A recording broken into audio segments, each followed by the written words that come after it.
இன்னார்த்தவர்க்கும் நிறைவாகும்.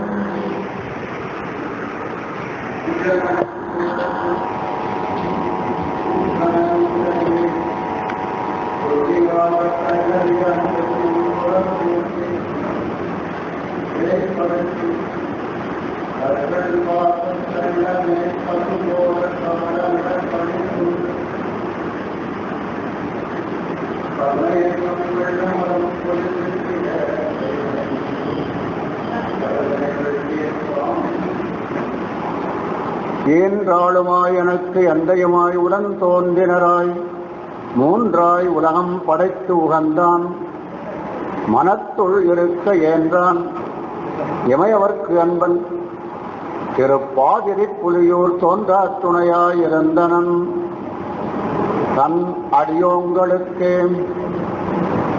அருளுருவாய் எளிய நகத்தும் புறத்தும் எழுந்தவளிலிருந்து என்னை பல்லாத்தானும் பணிகொண்டவரும் குருமுக சன்னிதானம் திருவடித்தாமலை வணங்கி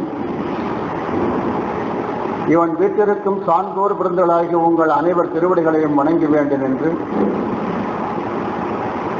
இன்றைய சிந்தனையை தொடங்க முற்படுகின்றேன். சான்றோர் பெருமக்களே, வணக்கத்துக்கும் போற்றுதலுக்கும் உரிய ராஜாசர் முத்தைய செட்டியார் அவர்களுடைய நினைவாலம் என்ற அறக்கட்டளையின் சார்பாலும் சான்றோர் பெருமக்களாகிய உங்கள் அனைவருடைய நல்லாதரவாலும் தொடர்ந்து நடைபெற்று வருகின்ற திருவாசக சிந்தனையிலே இன்று எளியருடைய உள்ளம் ஈடுபடுமாறு திருவருடையும் குருவருடையும் சான்றோர் பெருமக்களாகிய உங்கள் அனைவருடைய திருவடி நல்லாசிகளையும் வணங்கி வேண்டி அமைகின்றேன். இந்த திருக்கூட்டத்திலே இரண்டு வகையாக விழிகளை அமைப்பது உண்டு. அதாவது கூப்பிடுகின்ற செயல் விழி அமைப்பது உண்டு. பொதுவாக ஆன்றோரும் சான்றோரும் இது பொதுவாக ஒரு இலக்கிய வழக்கிலே இலக்கிய மேடையிலே அந்த மாதிரி சொல்லி அமைகின்ற விளக்கம் உண்டு. ஆன்றோர் வேறு சான்றோர் வேறு. ஆளுதல் என்றாலும் நிறைதல் தான், சாளுதல் என்றாலும் நிறைதல் தான். நம்முடைய முன்னோர்கள் ஆன்றோரும் சான்றோரும் என்பதாக சொல்லி கூப்பிடுகின்ற ஒரு வழக்கம் ஒன்று உண்டு. ஆன்றோர் நிறைவு பெற்றவர்கள், ஆலமரம் போல நிறைவு பெற்றவர்கள். ஆல் என்பதிலிருந்து வருவது ஆன்றோர். புற சூழ்நிலைகளிலே விழுதுகள் அதிகமாக தோன்றி மூலமரம் பட்டு போனாலும் கூட அந்த மரபிலே வருகின்ற புற உறுப்புகள் எல்லாம் தெளிவாக அமைய அந்த மரம் காக்கப்படுகிறது. அது மாதிரி ஒரு குடும்பத்திலே மூலமாக இருந்தவர்கள் தோற்றுவிட்ட கிளைகள் செல்வத்தாலும் பிறவத்தாலும் சிறந்த அந்த குடும்பத்தை காப்பாற்றி வருகின்றது என்று சொல்லப்பெறுவது ஆலமரம் போல் என்பதாக சொல்லுகின்ற ஒன்று. அப்படி இருக்கின்ற குடும்பத்தை சார்ந்தவர்கள் ஆன்றோர்கள்.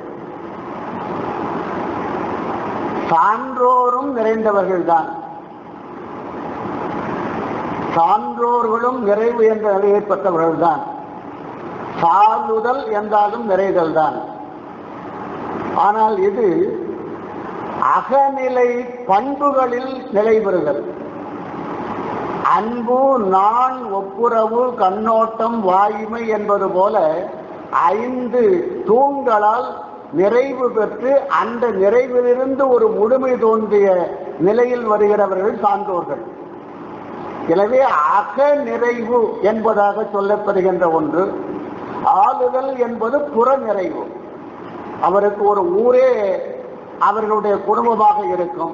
இந்த ஊர்ல உள்ள அத்தனை பேருமே எங்க குடும்பத்தை சார்ந்தவர்கள் தான் என்றெல்லாம் சொல்லிக் கொள்ளுவார்கள். ஆனால் அகநிலை பண்பு இருக்கவே அது வளர்தல் வேண்டும். அகநிலை பண்பிலே அன்பு, நான், ஒப்புரவு, கண்ணோட்டம், வாய்மை இவைகள் சிறந்திருந்தால்தான் சால்பு என்பதாக சொல்லப்படும். சான்றோர்கள் இருப்பதனால்தான் உலகம் இருக்கிறது. ஆன்றோர்கள் இருப்பதனாலே உலகம் இருப்பது என்பதாக இலக்கியங்களில் நாம் எங்கேயும் காண முடியவில்லை. சான்றோர்கள் இருந்தால் உலகம் நிலை பெறும். இந்த உலகம் ஏன் நிறைவேறுகிறது என்று கேட்டால் சான்றோர் உண்மையினாலே உலகம் நிலைபெறும் என்பதாக சொல்லுவார்கள். ஒரு குடும்பத்து உறவு பலவாக விரிந்திருந்தாலும் கூட அதனால் உலகம் நிறைவு பெறுகிறது என்பதாக அல்லது நிலை பெறுகிறது என்பதாக சொல்ல முடியாது. சான்றோர்கள் உண்மையால் தான். அதனால்தான் கண்ணகி கூட சான்றோரும் உண்டுகொள் சான்றோரும் உண்டுகொள், ஒருவன் தீய வழியில் செல்லும் போது தடுத்து நிறுத்தி உலகத்தை காப்பாற்றக்கூடிய ஆற்றல் உடையவர்கள் சான்றோர்கள் என்பதாக சொல்லி அமைத்தார்கள். ஆனால் இப்போ நாம ஆன்றோரும் சான்றோரும் கூடிய அவையிலே நான் பேசுவதற்கு வாய்ப்பளித்த உங்கள் அனைவருடைய திருவடிகளையும் வணங்குகிறேன் என்று சொல்லுகிறோம். ஆன்றோர் வேறு சான்றோர் வேறு. சான்றோர்கள் என்பவர்களால் தான் இந்த உலகம் நிலை பெற்றிருக்கிறது என்பதையும் நாம் நிறைவு கொள்ள வேண்டும். இரண்டும் நிறைவுதான். செல்வத்தால் நிறைந்திருக்கலாம், புற உறவுகளால் நிறைந்திருக்கலாம், 4-5 ஊர்கள் எனக்கே சொந்தம் என்பதாக சொல்லக்கூடிய அளவுக்கு அவர்கள் வேரூன்றி இருக்கலாம். அதெல்லாம் செய்தி வேறு. அதனால் உலகம் இருக்க என்பதாக சொல்ல முடியாது. உலகம் நிலை பெறுவது சான்றோர்களால் தான். அந்த சால்பு என்பது அன்பு, நான், ஒப்புரவு, கண்ணோட்டம், வாய்மை என்ற 5 சால்பு. அது தூண். அது நிறைவு பெற வேண்டும். அது ஏறக்குறை இருந்தால் சமமா வராது. அதற்கு மேலே நிறைவின் மேலே ஒரு முழுமை வர வேண்டும்.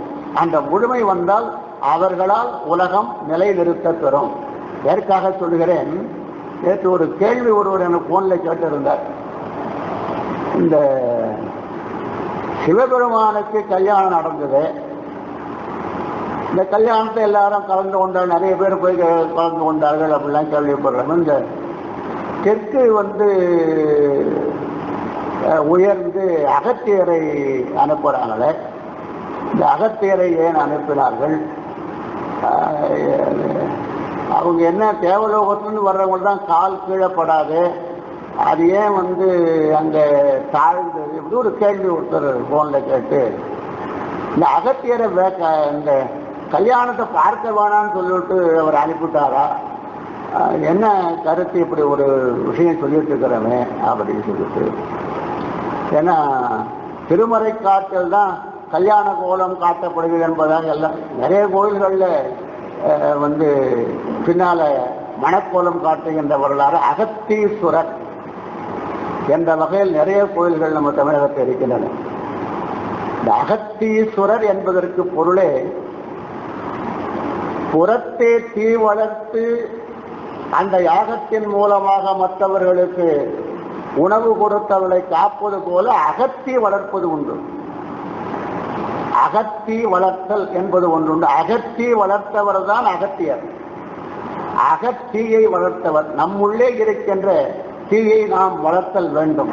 நம்முள்ளே நெய், ஹோமம் எல்லாமே அமைத்து அகத்தீயை வளர்த்து நம்முள் இருக்கின்ற பரம்பொருளுக்கு அதை ஆகுதியாக கொடுத்தால் அவர்கள் சான்றோர்களாக ஆக முடியும். அப்படி வந்தவர் அகத்தியர்.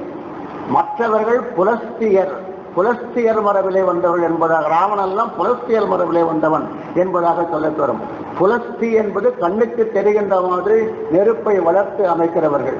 நான் என்னுடைய வீரசைவம் புத்தகத்தில் இந்த ரெண்டற்கு என்ன வேறுபாடு என்பதை பற்றி விரிவாக எழுதியிருக்கிறேன். அகத்தி மரபு என்பதாக சொல்லப்பெறுகின்ற மரபுதான் தமிழகத்தில் ஊடிய மரபாக நமக்கு அமைந்துள்ளது. அவர் ஒருவர் எல்லா வகையான சீர்திருத்தங்களையும் செய்ய முடியும் என்பதாக சொல்லுகின்ற ஒரு மரபிலே அகத்தியர் என்பவர் வருகிறார். அகத்தியர் அது அப்புறம் அகத்தியர் என்பதாக அமைந்துவிட்டது. அகத்தி வளர்ப்பவர், நடுநின்ற தீ என்பதாக சொல்லப்பெறுகின்ற ஸ்பைனல் கோடு வழியாக நாம் ஒரு தீயை வளர்ப்போமையானால் அகத்தியர் என்பதாக சொல்லப்பெறும். அதில் சென்றால் நாம் சிதம்பரத்தில் மட்டும் இருக்க முடியாது. அதற்கு மேலே உத்தரகோசமங்கை சென்று அதற்கு மேலே திருப்பெருந்துறையும் அடைய முடியும் என்பது ஒரு மரபாக அமைத்துக் கொள்கிறார்கள். இப்பொழுது சிதம்பரத்தை கண்டாலே போதும் என்று சொல்லுகிறார்கள். ஆனால் சிதம்பரத்திற்கு மேலே நம்ம தமிழ் மரபிலே உத்தரகோசமங்கை என்பதாக ஒன்று இருக்கிறது. உத்தரகோசமங்கைக்கு வரும்பொழுதுதான் நாம் மங்காதிருக்கின்ற சூழ்நிலை வரும். அதை மணிவாசகர் சொல்லும் பொழுது செடிசேர் உடலை சிதைப்பது எப்பொழுது என்று கேட்கிறார். செடிசேர் உடலை சிதைத்தல், இவ்வுடல் சிதையுமாறு பூவாய் என்பதாக சொல்லுகிறார். ஆக சிதைதல் என்பது மாமிச உடலாக அல்லது ஐம்பூத சேர்க்கையால் அமைந்த உடலாக இருப்பது அருள் உடம்பாக மாறுகின்ற நிலைதான் சிதைவு செய்தல் என்பதாக சொல்லப்படும். திருவாசகத்திலே நிறைய இடங்கள் அந்த அமைப்பிலே வந்திருக்கிறது. அதை வைத்துத்தான் வள்ளலார் மணிவாசகரை பாடும்போது இந்த செய்திகள் எல்லாம் அமைத்து சொல்லுகிறார். நான் எந்த செய்திக்காக வந்தேன் என்று சொன்னால், இந்த நலம் என்பது ஒரு சொல். அருணகிரிநாதர் அதிகமாக பாடியிருக்கிறார். நம்முடைய இந்த பள்ளி தலைமை ஆசிரியர் நல்லாசிரியர் விருது பெற்றிருக்கிறார்.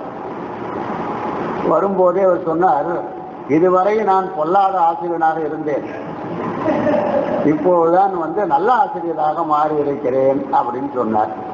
அவர் இருக்காரா வெளியில் இருக்காரான்னு தெரியல, இருந்தாலும் நான் சொல்றேன் அப்படின்னு சொன்னேன். இந்த நலம் என்பது அப்படி அல்ல. நலம் என்ற சொல் கேட்கிறார், விளக்கம் சொல்லுகிறார். நம்ம தேவாரத்திற்கு விளக்கம் எல்லாம் வருகிறது. நன்மை பெருகு அருள் நெறியே வந்து அணைந்து நல்லூரின் மன்னுதிரு தொண்டனார் வணங்கி மகிழ்ந்து எழும்பொழுதில் உன்னுடைய நினைப்பதனை முடிக்கின்றோம் என்று அவர்தம் சென்னை மிசை பாதமலர் சூட்டினான் சிவபெருமான் என்று சொல்றார். நன்மை பெருகு அருள் நெறி. ஆனா அந்த பட்டம் கொடுக்கின்ற காலத்துல எதிர்நிலை தோன்றாதவாறு சொல்ல எடுத்து பட்டம் கொடுக்கணும். எதிர்நிலை தோன்றாதவாறு. எதிர்நிலை சொன்னால் இப்போ அவர் என்ன சொன்னார்னா, நான் இதுவரை பொல்லாதவனாக இருந்தேன் நல்லவனாக, அந்த மாதிரி எதிர்நிலை தோன்றாதவாறு. அதற்கு ஒரு உதாரணம் சொல்லுகிறேன். நலம் என்பது எதிர்நிலை இல்லாத சொல். அதாவது எதிர்நிலைகள் என்பது ஒன்று. இப்போ மெய் என்றால் பொய் வரும், அதன் பிறகு இன்பம் என்றால் துன்பம் வரும், வாழ்க்கை சிறப்பு என்றால் சிறப்பில்லை என்று வரும். இப்பொழுது நம்ம நிறைய எழுதியிருப்பார்கள், கடவுள் உண்டு கடவுள் இல்லை, கடவுள் இல்லை. கடவுள் உண்டு என்று சொல்லுவது முட்டாள்தனம். கடவுள் இல்லை, அது உண்டு என்பதற்கு எதிர்ப்பதமாக இல்லை என்பதை உபயோகப்படுத்த என்ற வழக்கு நமக்கு இருக்கிறது. ஆனால் உண்மையில் நோக்கும் பொழுது இல்லை என்பதற்கு எதிர்ப்பதம் இருப்பது என்பதுதான். இல்லை என்பதற்கு எதிர்ப்பதம் என்ன என்று கேட்டால் இருப்பது. எதை இருக்கிறது என்று சொல்லுகிறீர்களோ அதை இல்லை என்று சொல்ல வேண்டும். ஆனால் உண்மை என்பதற்கு எதிர்நிலை கிடையவே கிடையாது. இப்ப மெய் என்பதற்கு பொய் எதிர்நிலை உண்டு. மெய் என்பதற்கு பொய் என்பது எதிர்மறை. ஆனா உண்மை என்பதற்கு எதிர்நிலை இல்லை. எதிர்நிலை இல்லாத சொற்கள் என்று சில சொற்கள் இருக்கின்றன.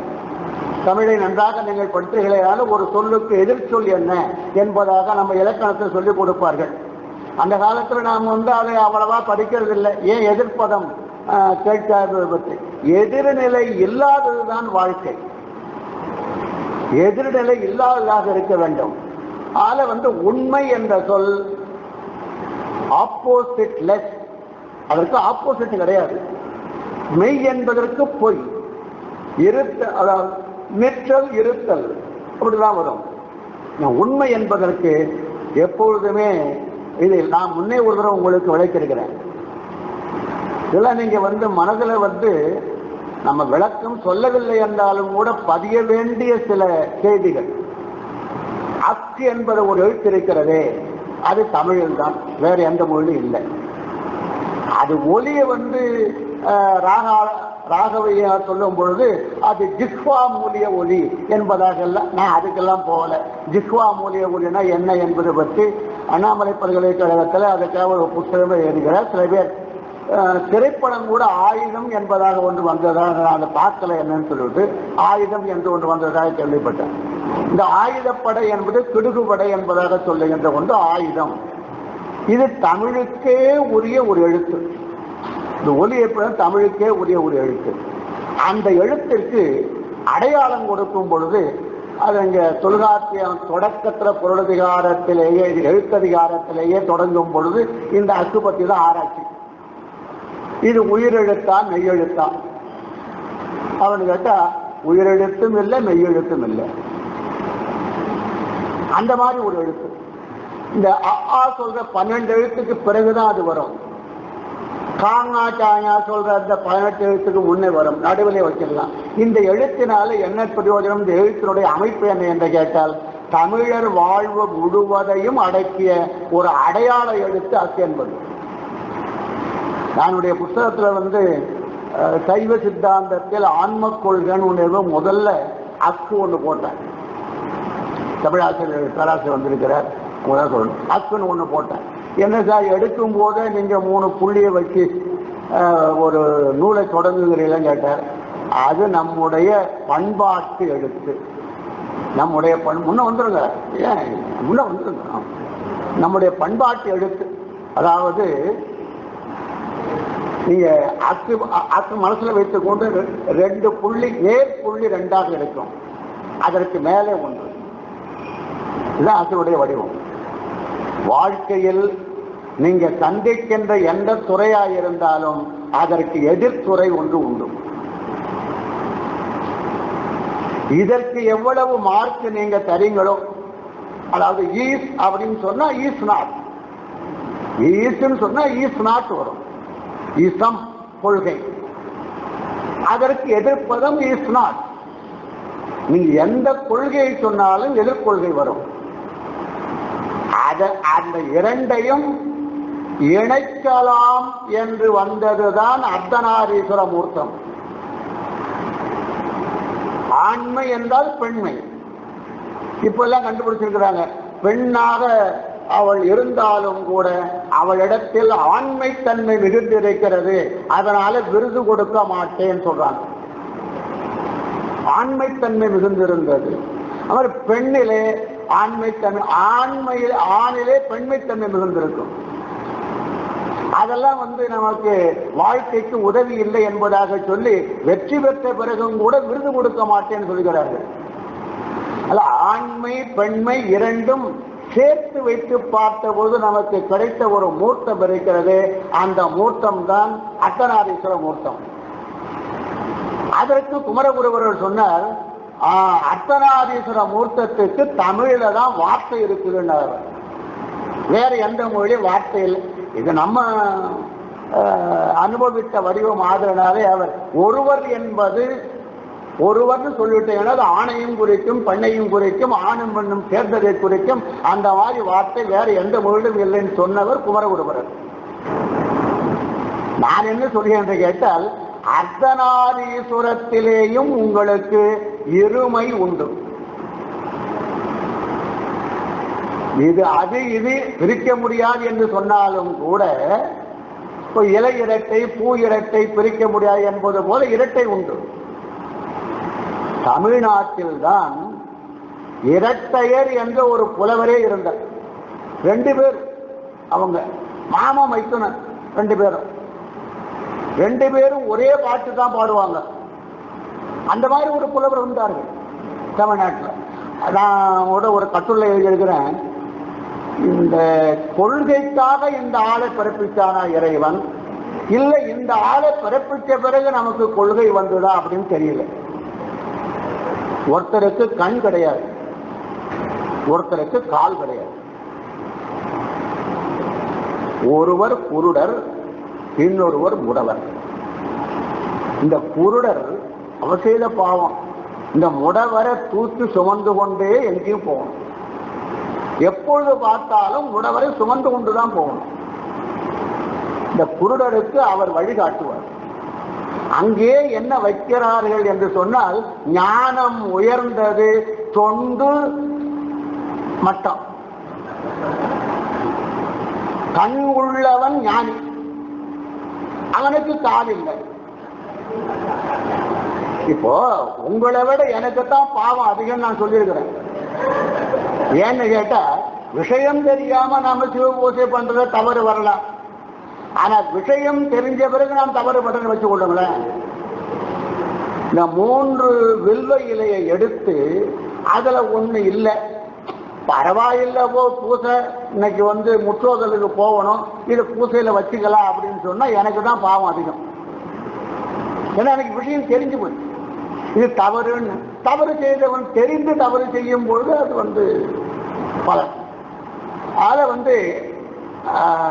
ஞானியாக இருப்பது பெருசில்லை, அதே மாதிரி தொண்டாக இருப்பதும் ஞானத்தோடு இணைந்த தொண்டு, தொண்டோடு இணைந்த ஞானம்.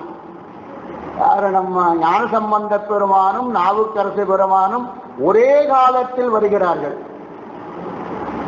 ஏன் அப்படி வருகிறார்கள் என்று கேட்டால், தொண்டின் துணையாக நின்றவர் நாவுக்கரசர், ஞானத்தின் துணையாக இருந்தவர் சம்பந்தர். இருவரையும் பெருமான் இணைக்கிறான். வெற்று ஞானமும் பயன்படாதுப்பா, வெற்று தொண்டும் இல்லை. ஞானத்தோடு இணைந்த தொண்டு, தொண்டோடு இணைந்த ஞானம், ரெண்டும் வரணும். நம்ம 2 கையும் கூப்பிடுறது நம்முடைய வழக்கம், பண்பாடு. ஒன்று கண்மேந்திரியம், இன்னொன்று ஞானேந்திரியம். வலது கை ஞானேந்திரியம், மெய் வாய் கண் மூக்கு செவி. மெய் வாய் கண் மூக்கு செவி 5ஆலும் ஞானம் வருகிறது.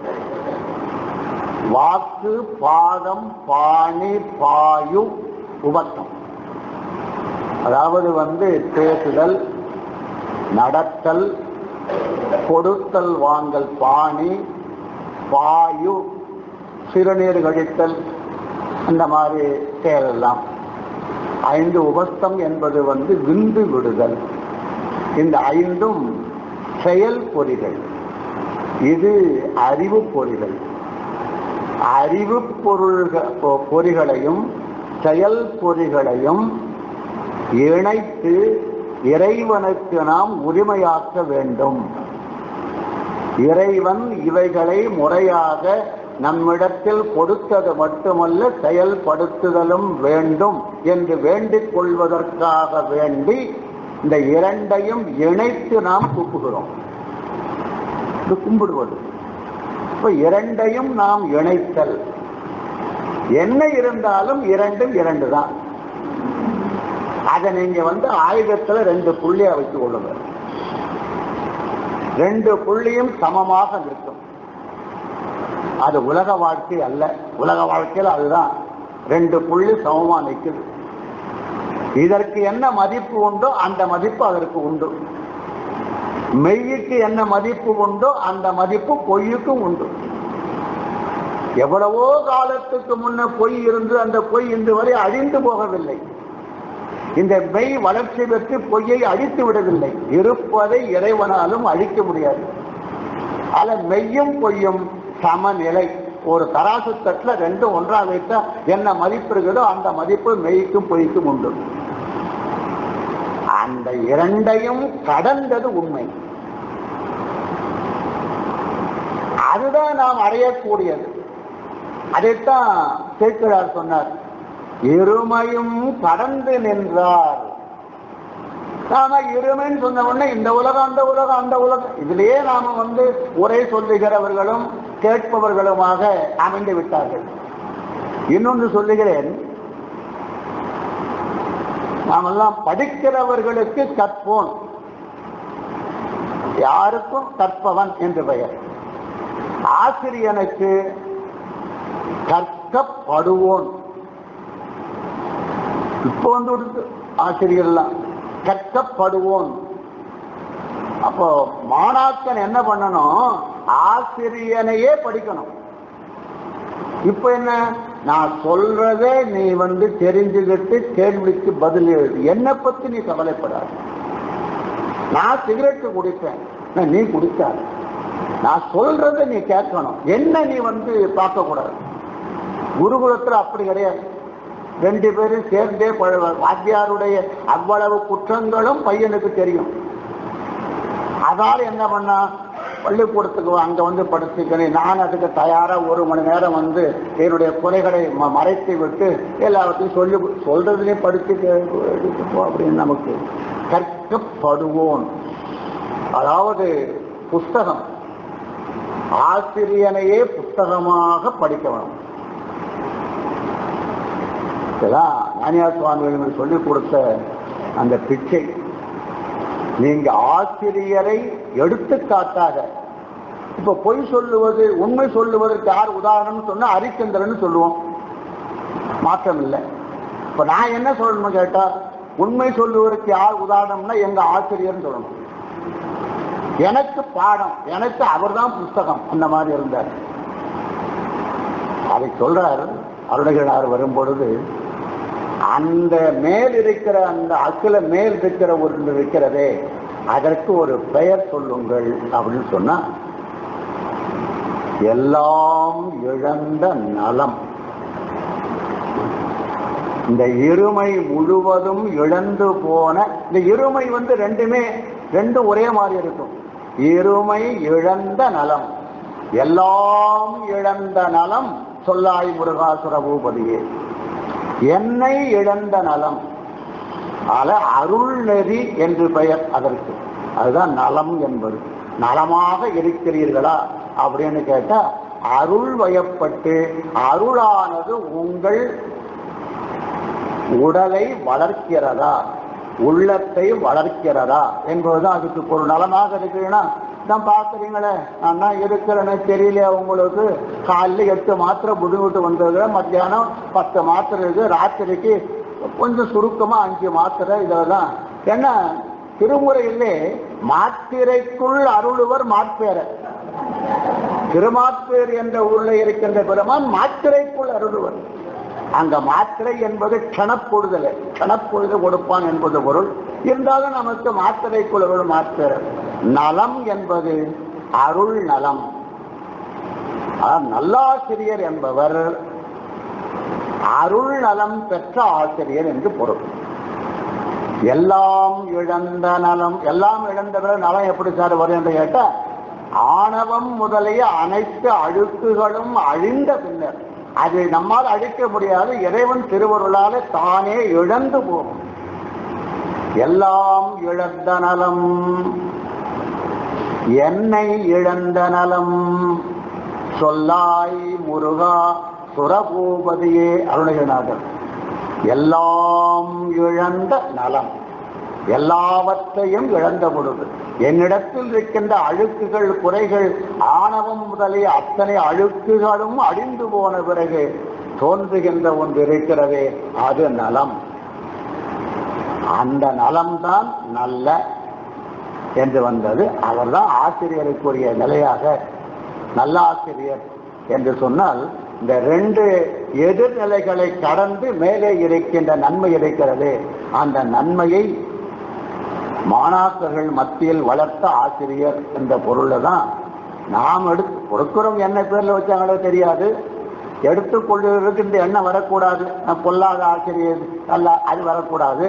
நன்மை என்பது அருள் நெறி என்பது பொருள். நீங்க பெரிய புராணத்தை முழுவதுமாக படித்தால் நன்மை என்பது அருள் நெறி. அந்த பாட்டும் நன்மை பெருகு அருள் நெறி வந்தணைந்து நல்லூர், நல்லூருக்கு பேர் வரும்போது அந்த அமைப்பை சேர்க்கிறார் சொல்லுகிறார் என்று சொல்லி, நம்முடைய மேல்நிலைப்பள்ளியினுடைய ஆசிரியர் சிதம்பரம் அவர்கள் நல்லாசிரியர் விருது பெற்றிருக்கிறார்.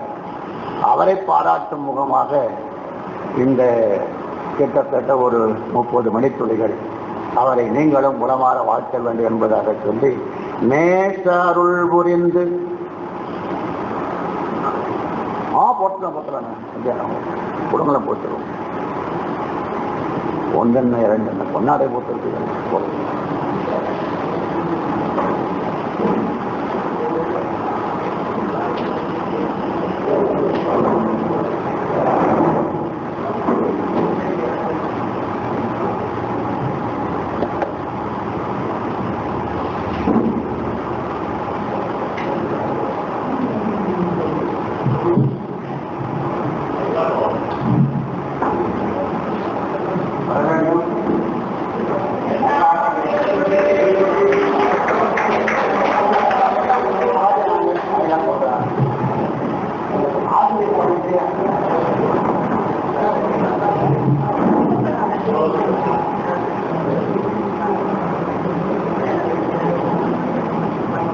தென்னாடுடைய தென்னாடுடைய சிவனே போற்றி, எந்நாட்டவர்க்கு இறைவா போற்றி.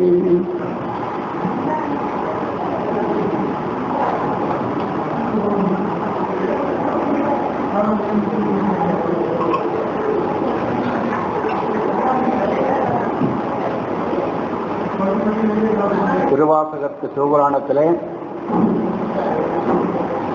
நேச அருள் புரிந்து நெஞ்சில் வஞ்சம் கெட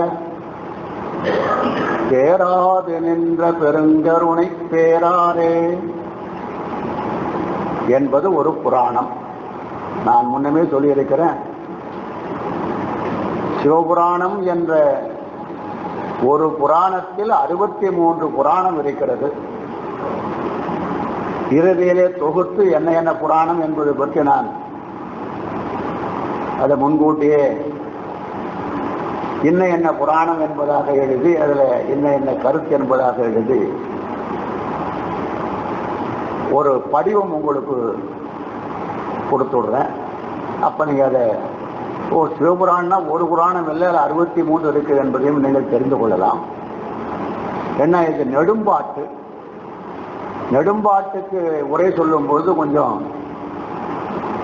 அவர் எதனோ சேர்க்கிறார், எது எப்படி என்பது பற்றி ஒரு தோராயமாக நமக்கு விளக்கம் வராது.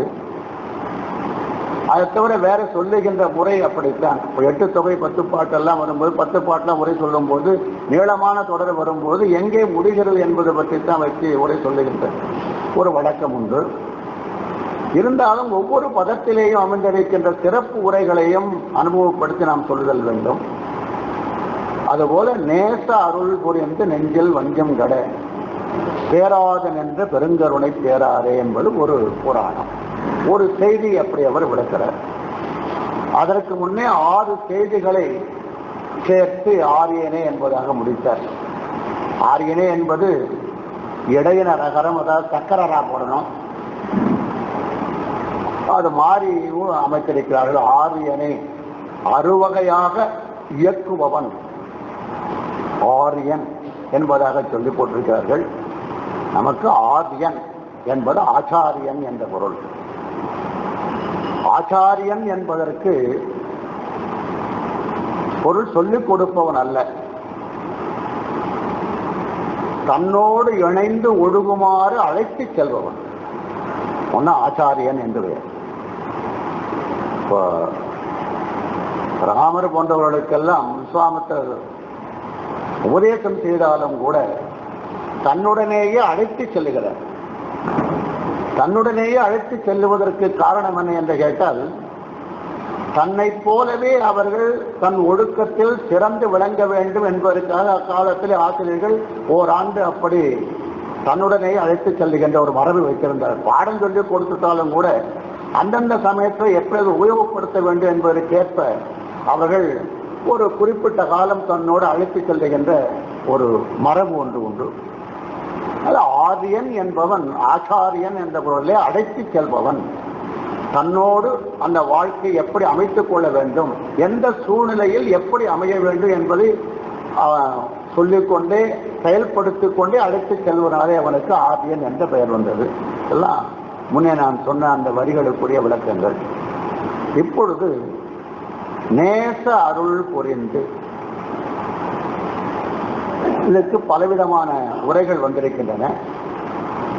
அருள்ல என்ன நேச அருள் வேண்டி இருக்குது, அருள்னு சொல்லிட்டு போங்களேன், நேச அருள் என்ன என்பது பற்றி அதை கருதியவர்கள் கருணை 2 வகை, அறக்கருணை மரக்கருணை என்று 2 வகை. கருணையும் அருளும் ஒன்று. ஒரு குழந்தையை அடித்து வளர்க்கிறோம், அதே குழந்தையை சில சமயம் அணைத்து வளர்க்கிறோம். அடித்து வளர்க்கும் பொழுது மரக்கருணை, அணைத்து வளர்க்கும் பொழுது அறக்கருணை. இந்த மாதிரி அறக்கருணை மரக்கருணை என்பதாக இறைவனுடைய செயல் எல்லாவற்றையும் அல்லது அறிவுள் செயல் எல்லாவற்றையும் நாம் நினைத்து அமைக்கிறோம். ஒரு வகையில் பொருத்தமான செயலாகவும் இருக்கிறது. பொருத்தமான விளக்கமாகவும் நம்முடைய முன்னோர்கள் அதை அமைத்திருக்கிறார்கள். அறக்கருணையும் நமக்கு ஒரு வாழ்வை தரும், மரக்கருணையும் ஒரு வாழ்வை தரும். ஆதரனாலே நேச அருள் என்பதற்கு அறக்கருணை என்பதாக அமைத்து சொல்லியிருக்கிறார்கள். முதல்ல நீங்க தெரிந்து கொள்ள வேண்டியது, அருள் வேறு, கருணை வேறு. இந்த இரண்டையும் நாம் ஒன்றாக அமைத்துக் கொள்ளக்கூடாது. இன்றைக்கு உரைகள் பலவற்றையும் நீங்கள் அமைத்து பார்த்தால் அருளுக்கு கருணை என்பதாக வரும், கருணை என்று அருள் என்பதாக அமைத்து சொல். கருணை என்பது வேறு, அருள் என்பது வேறு. அன்பினுடைய குழந்தையாக அருள் வருகிறது, அன்பினுடைய குழந்தையாக அருள் வருகிறது. கருணை என்பது நம்மிடத்தில் இல்லவே இல்லை. அதாவது ஆன்மாக்களிடத்தில் கருணை என்பது கிடையாது. கருணை என்பது இறைவனிடம் மட்டுமே இருக்கிறது. அது எப்பொழுதும் கீழ் நோக்கித்தான் வரும். திருவாசகத்திலே தழங்கரும் தேனன்ன தண்ணீர் பருகத் தந்து உய்யக் கொள்ளாய். தழங்கரும் தேனன்ன தண்ணீர், தழங்குதல் இல்லாத, இடையிடுதல் இல்லாத, வற்றுதல் இல்லாத, நாளைக்கு என்று காலம் கடத்துதல் இல்லாத, தழங்குதல் என்பதற்கு பொருள் வற்றாதது, இல்லை என்று சொல்ல பெறாதது, இப்படி எதிர்மறைகள் எல்லாவற்றையும் நீக்கியதாக தழங்குதல். தழங்குதல் இல்லாத தேனன்ன தண்ணீர் பருகத்தந்து உய்யக்குள்ளாய். மணிவாசகத்தில் இந்த தழங்கரும் தேன் என்பது கருணையை விளக்கமாக சொல்லுகிறார் என்பதாக நான் அதை ஒரு குறிப்பு அமைக்கிறேன். தழங்கரும் தேனன்ன தண்ணீர் பருகத்தந்து, அதையே முதல்ல கொடுக்கணும். அவர் தழங்கரும் தேனன்ன தண்ணீர் பருகத்தந்து உய்யக்கொள்ளாய், அப்புறம் என்னை உறுதிப்படுத்த வேண்டும் என்பது. திருக்கோயில்ல விடையாட்சி உற்சவம் நடக்கும், உங்களுக்கு எல்லாம் தெரியும். விடையாட்சின்னு சொல்லுவாங்க. அப்பதான் கச்சேரி அதெல்லாம் வைப்பாங்க. திருமுறை சொற்பொழிவு இருக்கும் 1 மணி நேரம். அடுத்த மணி நேரத்துல இருந்து கச்சேரிகள், நாட்டியம் அது இதெல்லாம் வைப்பாங்க. என்னன்னு கேட்டா, பெருமான் எல்லா கலைகளையும் கேட்டு ஆனந்தமா அனுபவித்துக் கொண்டிருக்கிறார் அப்படின்னு சொல்லுவாங்க. பொது உற்சவத்துல எவ்வளவு செலவாகுதோ அதை விட அதிகமான செலவு விடாயாத்திரை செலவாகும். பட்ஜெட் போடும்போது விடாயாத்திரை, ஏன்னா வெளியூர்ல கச்சேரி அது கூப்பிடணும், போகணும், வரணும், எல்லாம் வைக்கணும். அதுக்கு கொஞ்சம் அதிகமா நிதி ஒதுக்கணும். அதனால உற்சவத்துல கொஞ்சம் குறைச்சிக்கலாம் பட்ஜெட் அப்படிலாம் கூட அமைத்து சொல்லி இருக்கிறார்கள். இதெல்லாம் விடாயாத்திரைக்கு பொருளே இல்லை. நம்ம சும்மா விசிராந்தியா போய் கோயில உட்கார்ந்துட்டு கேட்டு அது மாதிரி ஒரு எண்ணத்துல வச்சுட்டோம். விடாயாட்சி என்பது விடையாட்சின்னு வந்திருக்கு. ஆன்மாக்கள் பல்வேறு பிறவிகள் எடுத்து எடுத்து எடுத்து எடுத்து வந்த ஒரு வெப்பம் விடாய். நீங்க வெயில் காலத்துல என்னதான் தண்ணீர் குடிச்சாலும் அது நிறைவு பெறுவதாக இல்லை அப்படிமா. ஏன் தண்ணியெல்லாம் குடிக்கிறியே, அது ஏன் நிறைவு பெறவில்லை என்று கேட்டால், இந்த நீண்ட வெப்பத்தினால் அமைந்திருக்கின்ற விடாய், அதற்கு தாக விடாய் என்று பெயர். நீங்க ஏதாவது நிழலே கூட உட்கார்ந்து இருக்கலாம். விடாய் என்பது நீண்ட நாள் தொடர்ந்து வருகின்ற நிலை. அது ஒரு வெப்பம். பல்வேறு பிறப்புகள் இந்த ஆன்மா எடுத்து எடுத்து எடுத்து ஒவ்வொரு பிறப்பிலேயும் வெப்பத்தை அனுபவித்து அதுல கொஞ்சம் மிச்சம் அப்படின்னு வெப்பம் தனியாது இருக்கும். அந்த வெப்ப காலத்திலே நீங்க சாப்பிட்டீர்களா அதிகமா சாப்பிட முடியாது, அதிகமா தண்ணீர் குடிக்க முடியாது. உடல்நிலை இந்த விடாயினாலே மாறுபட்டு இருக்கும். அத முதல்ல பெருமான் நமக்கு விடாய் ஆற்றுதல் வேண்டும். அப்புறம்தான் உன்னுடைய அருளை கொடுக்கணும். இந்த விடாய் ஆற்றுதல் வேண்டும். இந்த விடாய் ஆற்றுதல் என்பதுதான் விடாயாற்று உற்சவம்னு வந்து, அது விடையேற்றின்னு வந்து, அது வெவ்வேறு வகைகளிலே இன்னைக்கு வந்து விடையாற்று உற்சவம் என்பதாக நமக்கு வழங்கும். ஆன்மாக்களை அந்த பிரம்மோற்சவத்தின் பொழுது தகுதியில்லாத ஆன்மாக்களை எல்லாம் புடிச்சுட்டு வந்துடுறான். ஏன்னு கேட்டா, விழா எடுப்பவருடைய நோக்கமே என்ன என்று கேட்டால், சில பேர் அங்க இங்க ஒளிந்து கொண்டிருக்கிறானே அவனெல்லாம் இழுத்து வருவதற்குத்தான். பிரம்மோற்சவத்துக்கு நாம் போய் பார்க்க வேண்டும் என்று சொல்லுவதற்கு என்ன அதை ஏற்படுத்திய முறை ஏன் என்று கேட்டால், இந்த தகுதி இல்லாத ஆட்களை எல்லாம் அந்த பிரம்மோற்சவத்தில் அவன் ஆட்கொண்டு விடுவான். இதுதான் ஞானியார் சுவாமிகள் பிரம்மோற்சவத்தின் தத்துவம் அப்படின்னு ஒரு நூல் எழுதிக்கிறாங்க. அவங்க சொல்லி எழுதுறாங்க, பிரம்மோற்சவம் ஏன் கோயிலுக்கு. எல்லாம் என்ன சொல்லுவான், நித்தியத்தில் தாழ்வு தீர நைமித்திகம், நைமித்திகத்தில் தாழ்வு தீர பிரம்மோற்சவம் அப்படின்னு சொல்லுவான். இது நமக்கு எதுவுமே புரியல. நித்தியத்தில் தாழ்வு தீர நைமித்திகம் என்ன, நைமித்திகத்தில் தாழ்வு தீர பிரம்மோற்சவம் என்னன்னு புரியாது. நித்திய பூஜை செய்யறான் ஒருத்தன், 108 பூவாலையாவது செய்யணும், பூ கிடைக்கல, இந்த 2 பூவை வச்சு கொண்டு கிள்ளி கிள்ளி கிள்ளி கிள்ளி கிள்ளி போட்டு போட்டு அந்த 108 மந்திரத்தை முடிச்சுடுவான். பூ போட்டதாத்தான் அர்த்தம்.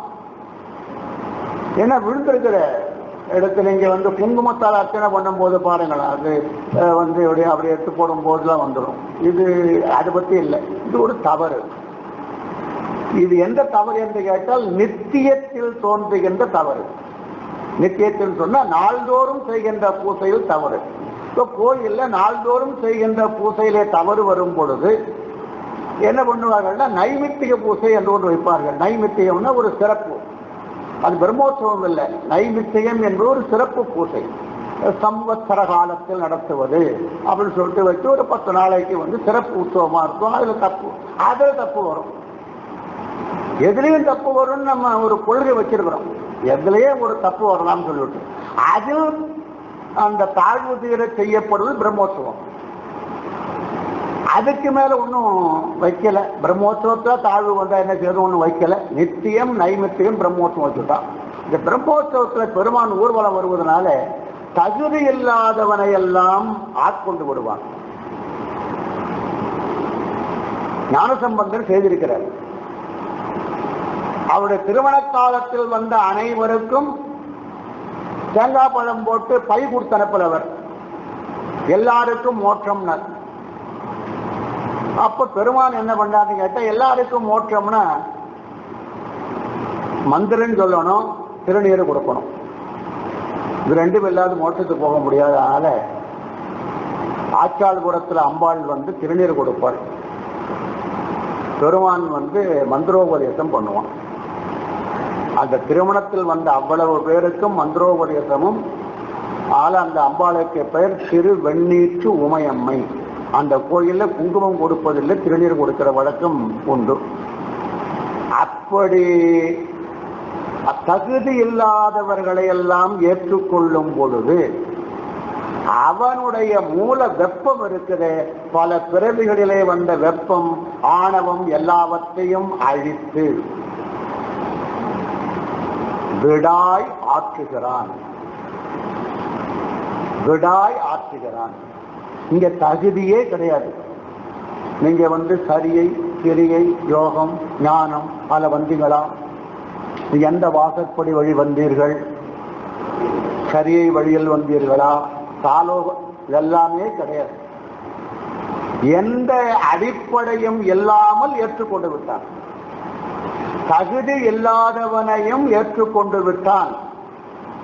சைவம் ஒத்துக்கொள்கிறது.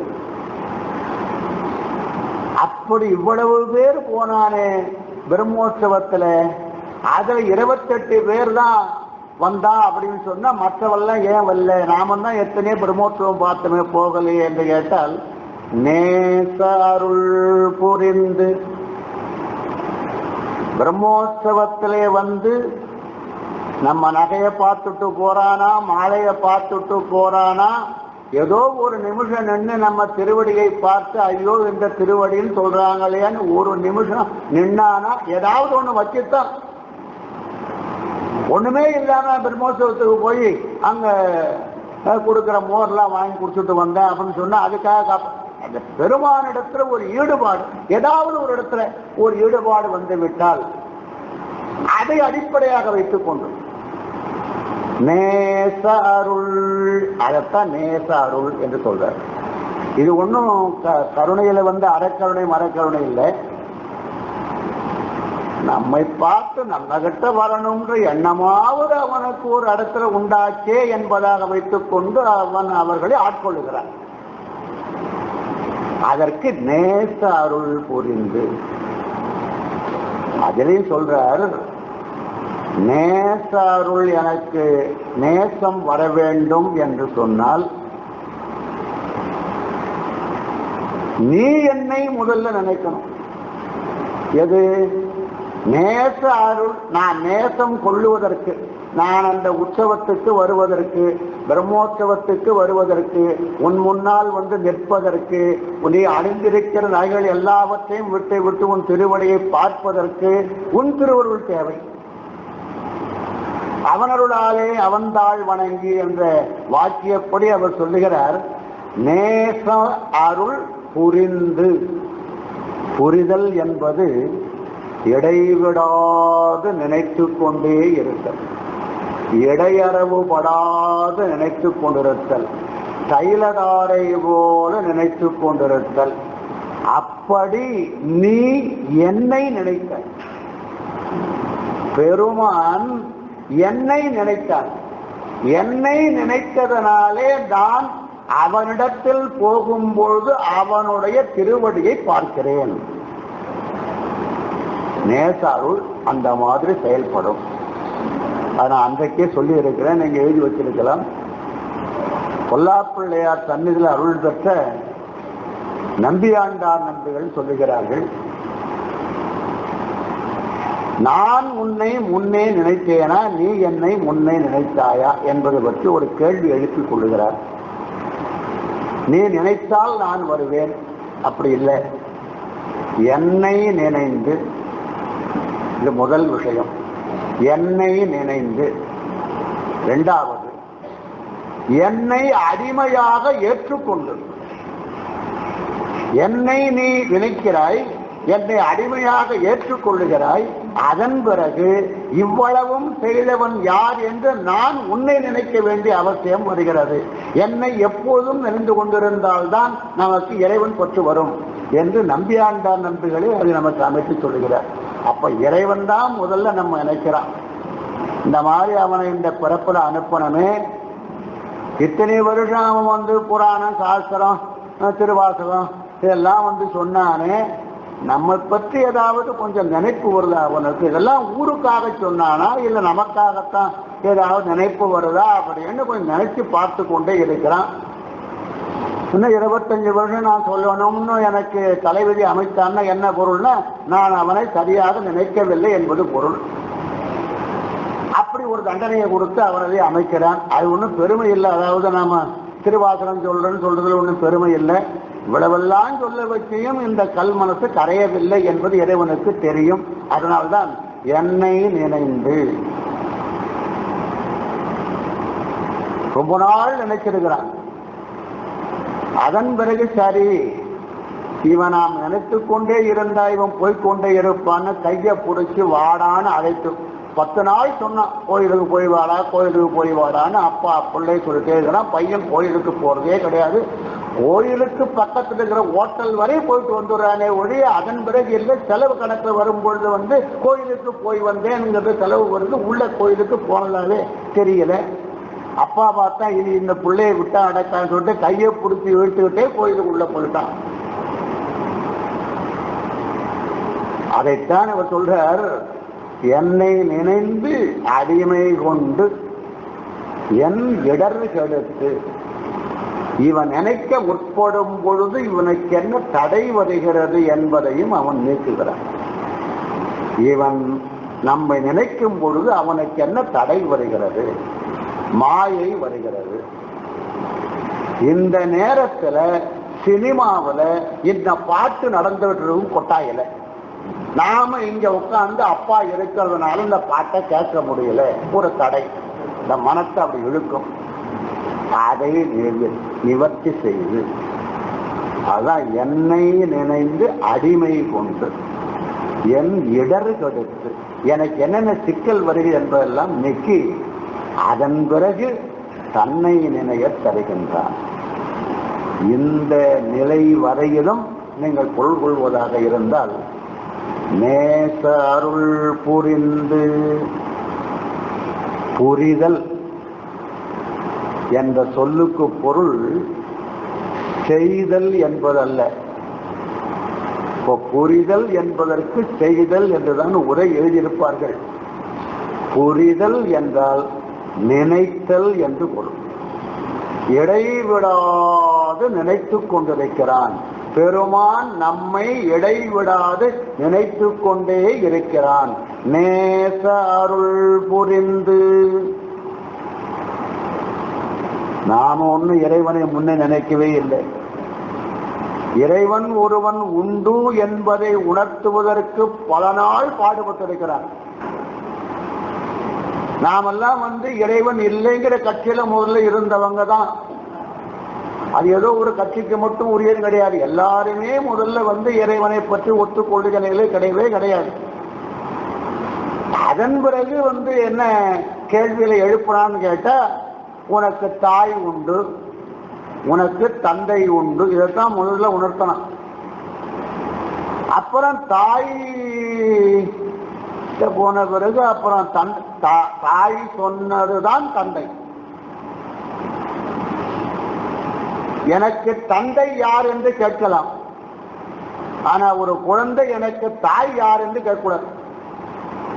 தாய் யார் என்று கேட்பதாக இருந்தால் அது அந்த சமுதாயம் கெட்டு போய்விட்டது என்பதாக ஒரு பொருள். தாயை அவன் நன்றாக பார்த்திருக்க வேண்டும், தாய் என்ற ஒரு உறவு அவனுக்கு அமைய வேண்டும். அது சகுந்தலை துஷ்யந்தன் கதையில இந்த ஒரு விஷயத்தை எடுத்துக்கொள்கிறார். துஷ்யந்தன் சகுந்தலையை பார்க்கிறான். அவங்க காதல்ல மலர்ந்த புள்ள பரதன் இருக்கிறான். துஷ்யந்தன் காதல்னு சொல்ல முடியாது இல்லையா, அந்த பெண்ணை பார்த்து கேட்கிறான், அம்மா நீ யார், என்னிடத்துல வழக்கு சொல்லவதே நீ யார் அப்படின்னு கேட்கிறான். சகுந்தலைக்கு என்ன சொல்றதுங்கிற நினைவு வரவில்லை. என்ன சொன்னா சரியாக இருக்குங்கிறது தெரியல. இவ்வளவு தூரம் நம்மோடு பழகிய ஒருவனுக்கு அதுக்கு ஏதோ மோதிரம் காரணம் சொல்றாங்க. நாம அது தெரியல, மோதிரம் தான் காரணம் சொல்லி எல்லாம் பண்றாங்க.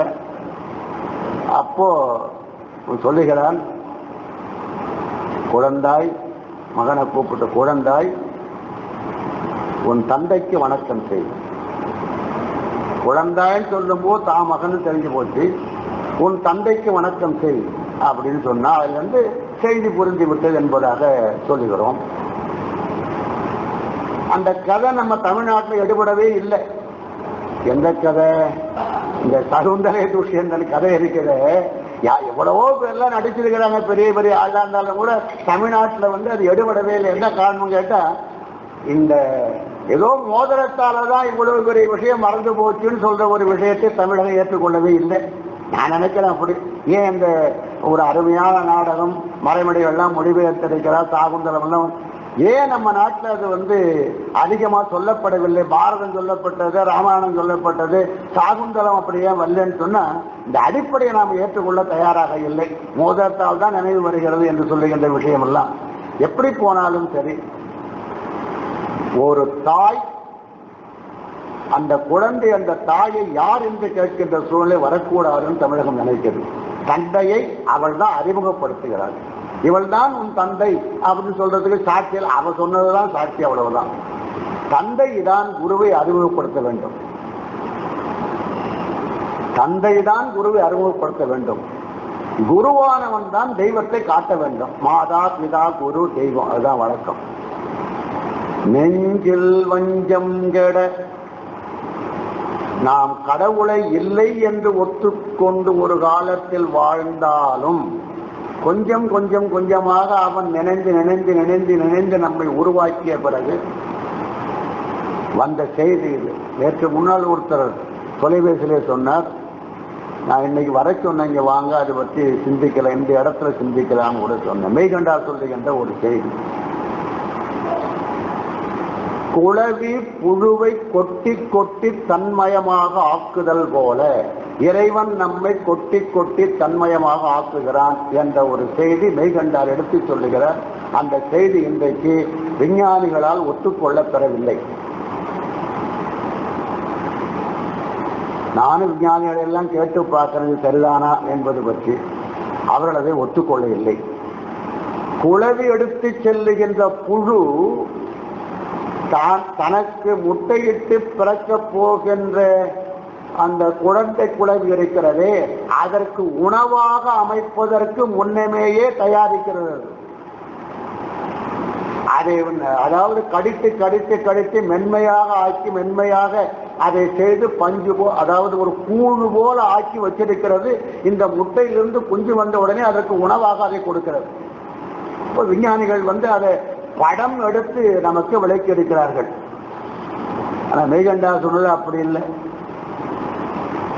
குளவியானது தன்னுடைய வயிற்றில் சிறு குளவியை இந்த புழுவை எடுத்து கொண்டு போய் வைத்து குளவியாக ஆக்குவது போல இதுதான் எல்லா இடங்களிலேயும் நாம் புராணத்திலேயும் அல்ல தத்துவத்திலேயும் சொல்லிக் கொண்டிருக்கிறோம்.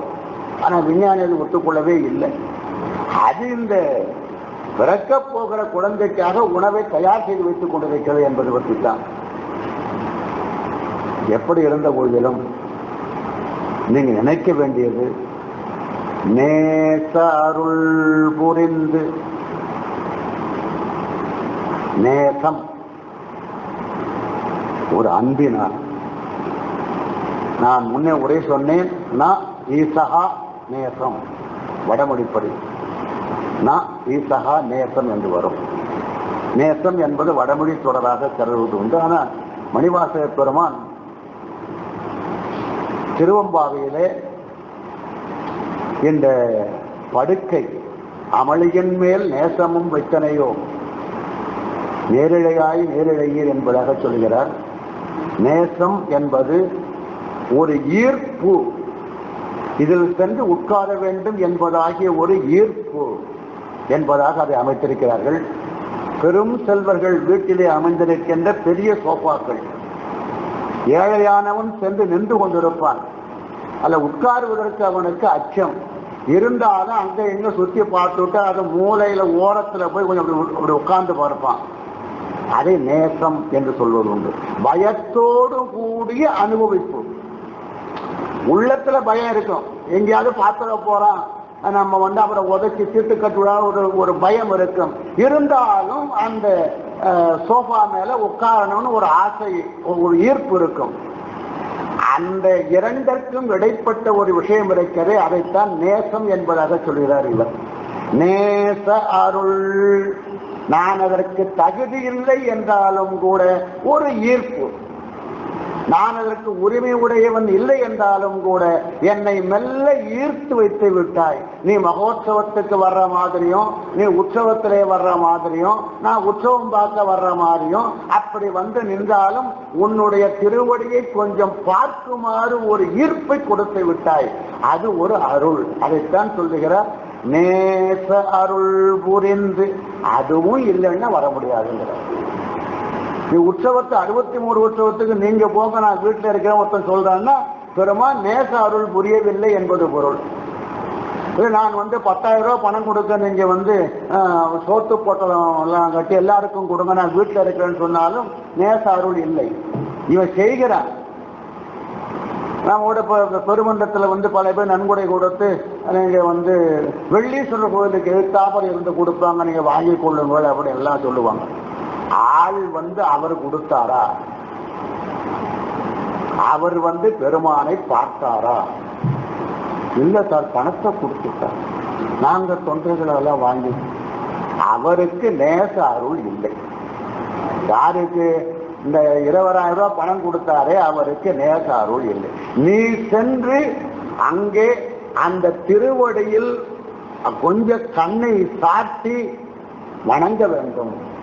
தர்மம் நீ செய்வதாக இருந்தால், என் கடமை தர்மத்தை செய்து 10,000 ரூபாய் பணத்தை கொடுத்துட்டோம், அவங்க எல்லாம் செய்துடுவாங்க சார், அதெல்லாம் வாங்கி சாப்பிட்டு இருப்போம், சரியா போயிருக்கும். கணக்கில் வரவே வராது. சத்தியமாக சொல்லுகிறேன், கணக்கில் வராது. யாரா இருந்தாலும், நானே இருந்தாலும் சொல்லுவேன்.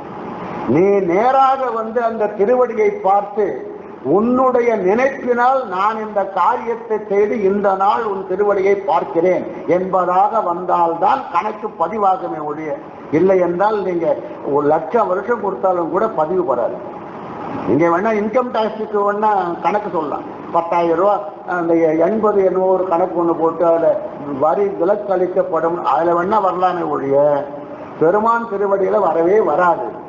அதை அவர் சொல்றார், நீ நினைத்ததனாலே நான் வந்தேன், நீ நினைத்ததனால் நான் வந்தேன். நீ நினைக்கவில்லையானால் அவங்க கொடுக்கறாங்க, இவன் கொடுக்குறான், நாமும் கொடுப்போம், கொடுத்திருப்பான், அவ்வளவுதான். நினைத்தால் வந்து உன் திருவடியை வந்து கும்பிட்டிருப்பேன். இந்த பொருளை நீங்கள் அந்த வரிக்கு வைக்க வேண்டும். நேச அருள் புரிந்து, புரிதல் தனியா நீங்க உரை எழுதணும். இடைவிடாது பெருமான் நம்மை நினைத்தல்.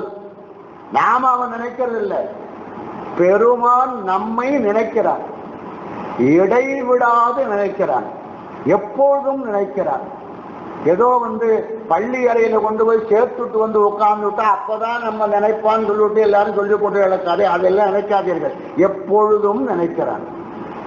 நேச அருள், நேச அருள் என்பது ஒரு தகுதியும் இல்லாது இவனை ஆட்கொள்ள வேண்டும் என்ற அருளுக்கு நேச அருள் என்பது. நேச அருள் புரிந்து நெஞ்சில் வஞ்சம் கெட